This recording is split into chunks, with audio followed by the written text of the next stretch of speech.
I'm Kesti, Creative Director here at Fun Stamper's Journey, and we're so excited to be popping in here on a Tuesday, so this is kind of different.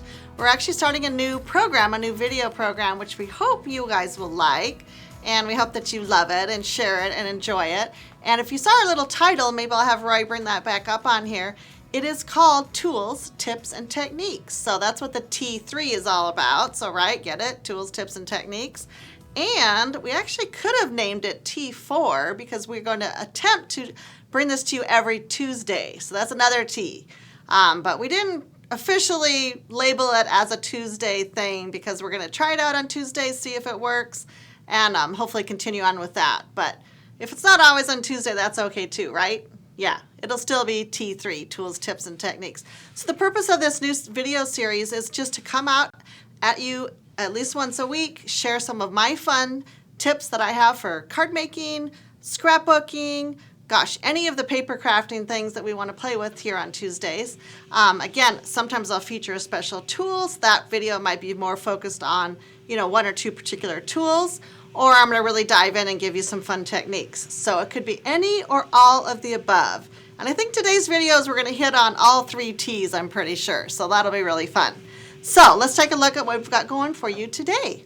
Today we're going to really do a fun flower technique, and I'm using one of our stamp sets that's been in the catalog for a little bit. It's called Poppy Days, and it's a really sweet flower builder set. So you can layer, all the different flowers, the base, the details, and then the centers of the flowers.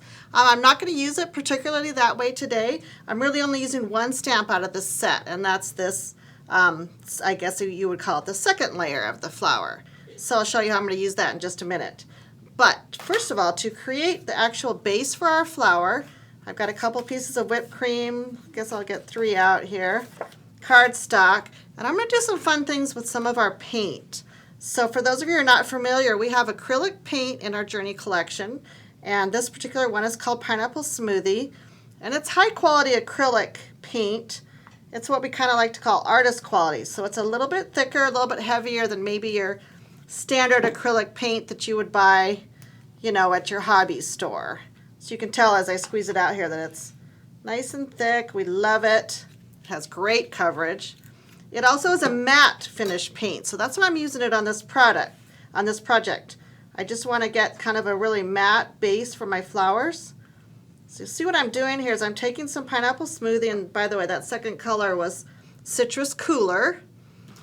So I'm going to use Pineapple Smoothie by itself, Citrus Cooler by itself, and then I'm going to use the two of them blended. That's going to give me my third flower color, and I'm kind of hoping it comes out to be close to our new cardstock color, which is Peaches and Cream. I think it's going to get somewhat close. We don't have a paint yet in the Peaches and Cream color. If you think we need one, you might have to give me a little shout out and say, bring on the Peaches and Cream paint for sure. Okay, so next what I'm doing is I'm taking one of our fusion sponges. So this is one of our items that's in the tools section of our catalog. And it originally is a full sponge. I don't have the fourth piece here. But what I love to do is just take the sponges and cut them in 4 segments. Of course, they're originally round. And then I can get a little more leverage out of my sponge. If I don't need the entire sponge, then hey, I say be thrifty and cut them apart. For this particular technique, I'm going to sponge the paint on with each of the segments. So let me grab my Pineapple Smoothie first. And I'm just going to apply it in a dabbing motion to my whipped cream cardstock. So I guess it's kind of a pouncing type movement. And I'm just going to go all around my card. I don't want to go clear to the edge because I may, when I stamp, want to come in here and stamp a little bit closer to the edge. So I'm just giving a nice even coat. And I do like that the edge is kind of spongy because when I stamp my flower, which I'll do next, I kind of want to get it to that more fluffy part, I guess we'll call it. That's like super technical, right? Okay, so let me take my orange creamsicle next. And the fun thing about the paint is that it dries really fast. So I'm going to be able to come back and stamp on top of this paint in no time flat. Again, I'm not putting a thick coat of paint. I'm just doing one dab and then kind of spreading it across the cardstock. If you do need to accelerate the drying, you can take our Journey Heat tool, which I have here handy. But I have a feeling this is going to be pretty dry right away. All right, so let's see what our combination color looks like here. Again, this is Citrus Cooler and Pineapple Smoothie. Kind of mix it on my sponge a little bit more. Come in and dab. Ooh, I like it. It's a little bit closer to the Citrus Cooler. Could bring in a little bit more pineapple. Kind of blend it in. It's pretty. It's a little bit darker peach than maybe I was thinking, but you also could take whipped cream paint and add a little dab of whipped cream paint, and then that would lighten this up even more. But of course the paint colors, you know, as they dry, they lighten up just a tiny bit. We'll be like, dry, dry, dry, fast. Okay, let me set this aside. I'm going to hit it with my heat tool. Hope you don't mind this on the video real quick. I'll just dry it for probably 5 seconds or less, and that'll just set it. My pineapple smoothie is dry, I think. Okay, just a little jiffy there. So now I'm going to come back in with this same stamp. I'm going to use the same stamp all 3 times. So again, it is the outline portion of that Poppy Days stamp. But in order to have the paint color show through, I'm going to choose to emboss it. So I'm going to use my clear pigment ink and come back with my white embossing powder because I want that really fun kind of media-ish look to shine right through. So again, when I stamp it, I'm going to come kind of toward the edge, and you could definitely stamp more than one flower. This is not going to show up a lot until I get the powder on.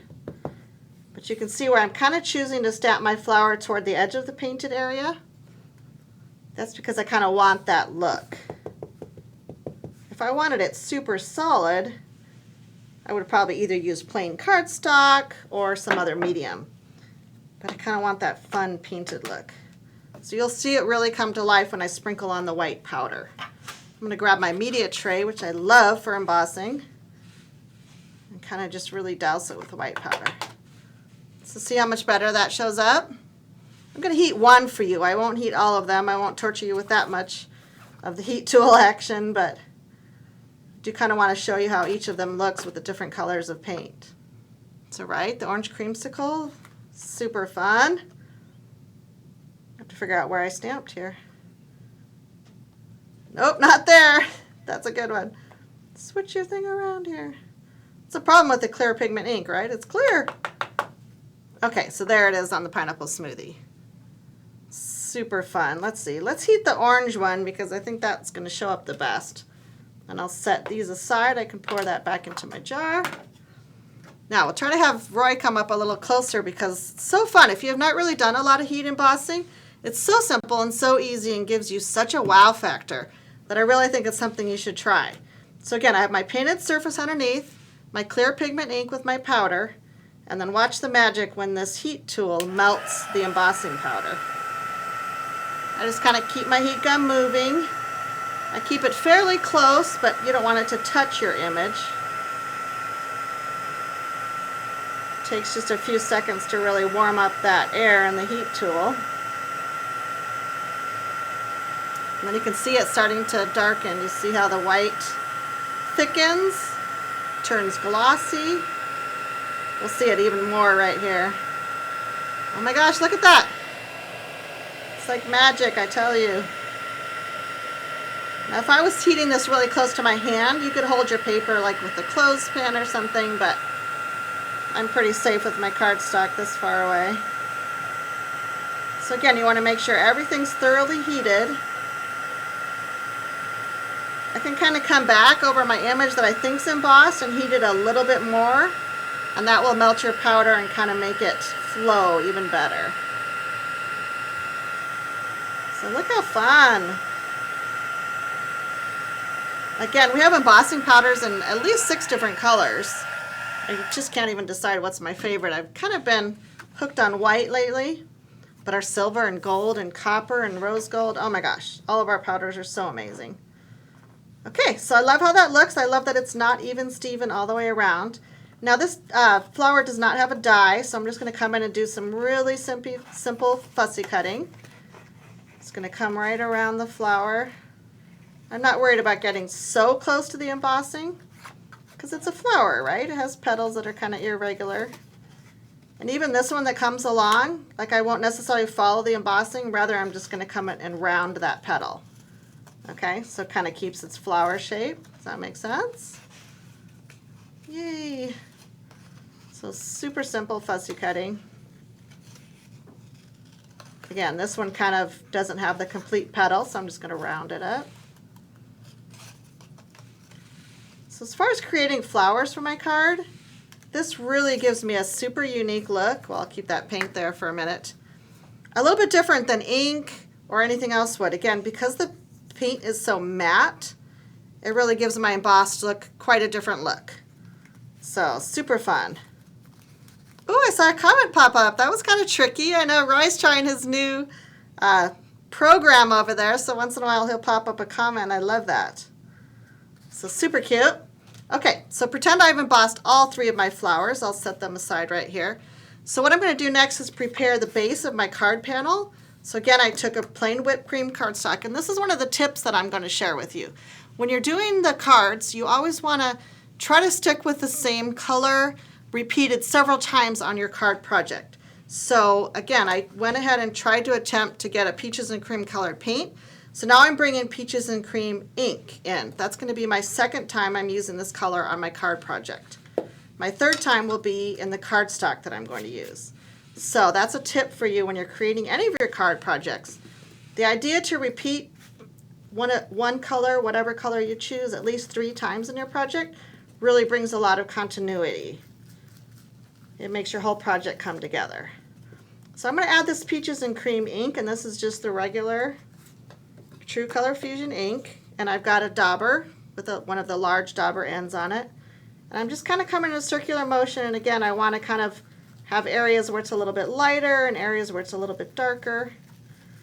And I'm not going to cover the entire card base, rather I'm kind of trying to go at an angle, maybe kind of even a little bit of a curve.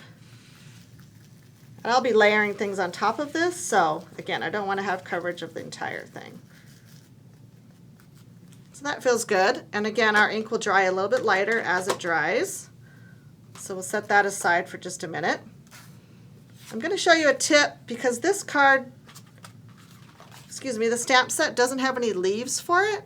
And I kind of wanted leaves on my project. So I'm going to show you a little tip using another one of our tools, and that is our punch system. So this is our punch handle, and it actually comes with cartridges. If I just push the little button on the side, I can just release the cartridge.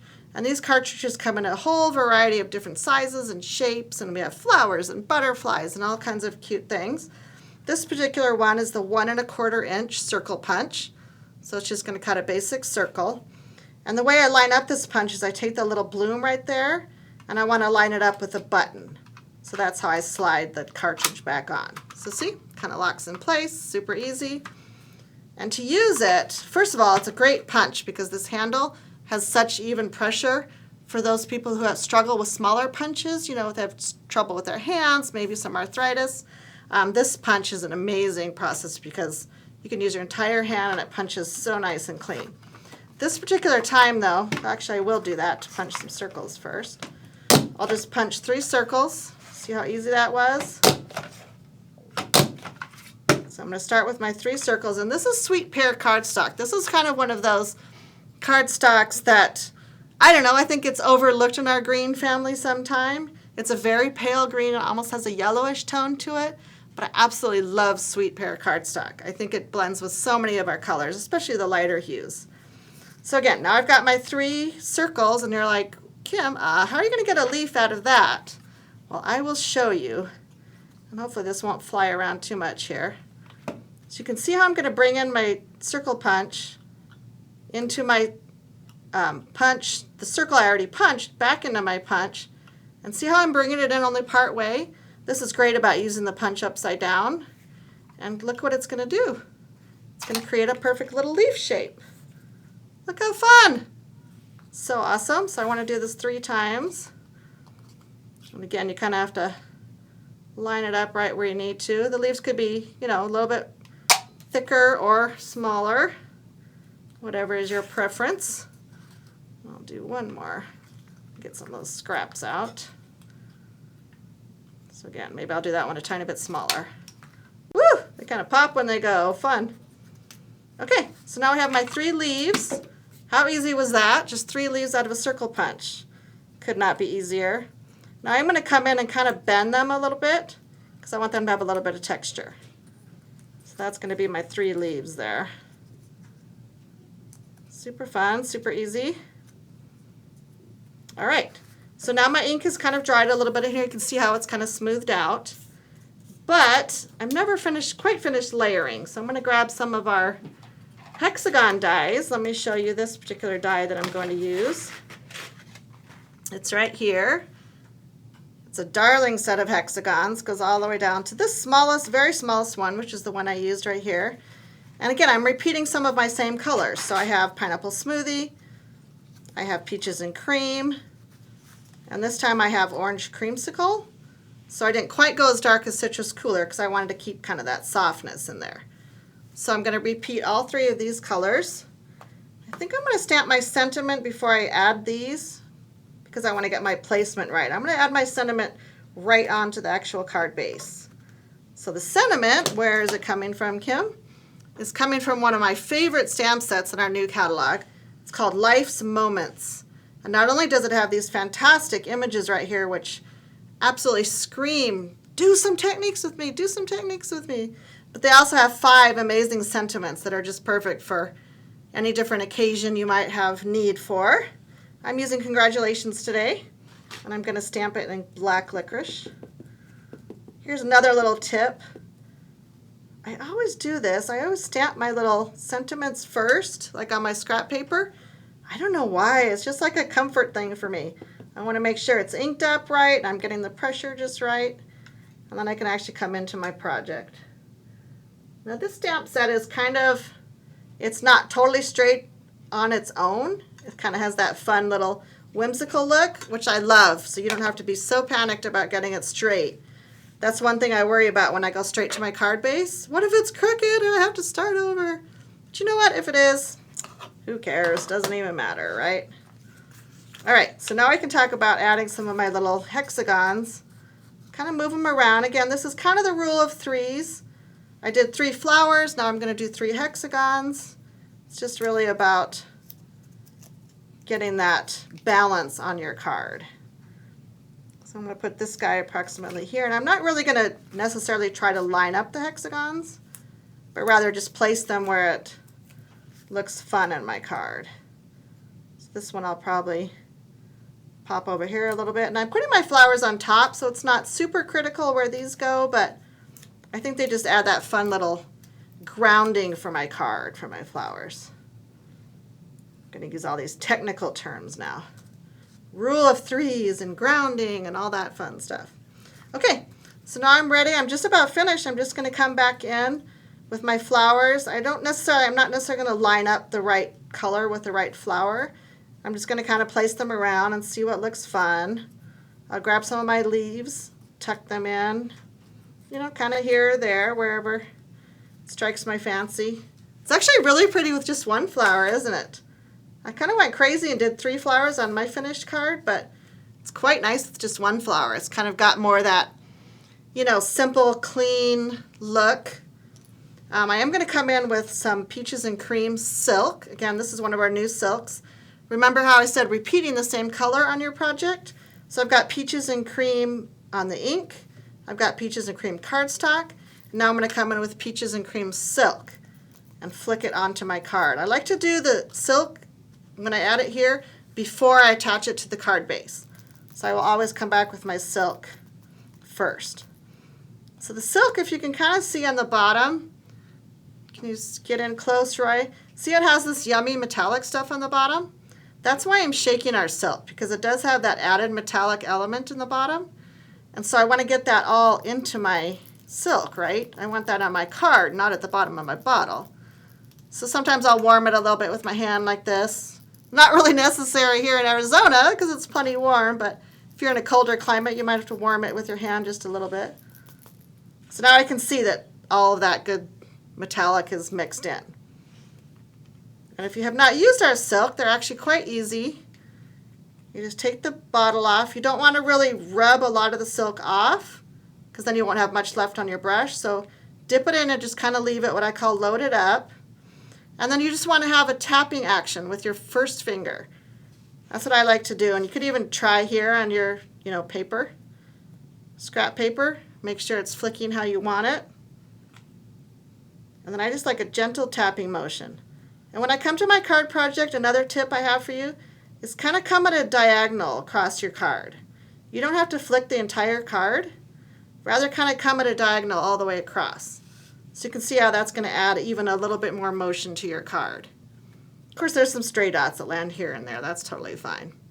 But again, the silk, don't be afraid of it. It's super easy. Just be a little gentle when you do your flicking action. You don't have to, go crazy and get half the bottle on there or anything. So I think we're pretty close to doing the big reveal. I did grab some of our Summer Place sparkles because these guys have such pretty colors. And this color in particular was kind of a, pineapple smoothie color in the sparkle. So let me go ahead and show you my finished card. Scooch these guys away. And here it is. So again, I've repeated the Peaches and Cream cardstock here for what I call a little eyeliner of a mat. That means it's a very tight mat. It's only about 1/8 of an inch that's showing right there, but it's just enough to add that little pop of peaches and cream around the outside of my card. So again, I chose to do 3 flowers on my card. I really like it with 1 or with a 3. And the little summer sparkles just add that little bit of glimmer. That combined with the sparkle, not the sparkle silk, the Peaches and Cream silk that has the sparkly in it, just really, really ties the card together. So fun. Did you guys love that?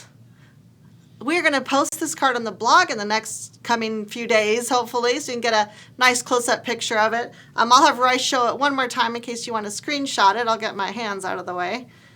So again, Peaches and Cream, we've got Pineapple Smoothie, and we've got Orange Creamsicle, and it just gives a fresh, summery, gorgeous floral card I hope you really love. So, I hope you enjoyed our tools, tips, and techniques here on Tuesday. And go ahead and leave me a comment and share this video if it's something that you think your friends might be interested in, your crafty friends or even your not so crafty friends. Sometimes it's fun just to learn a few new tips and techniques when you're doing your crafting. So in the meantime, I will be back next Tuesday, and if you have any questions about any of these products, of course you can visit us at the website at funstampersjourney.com. Have a great day.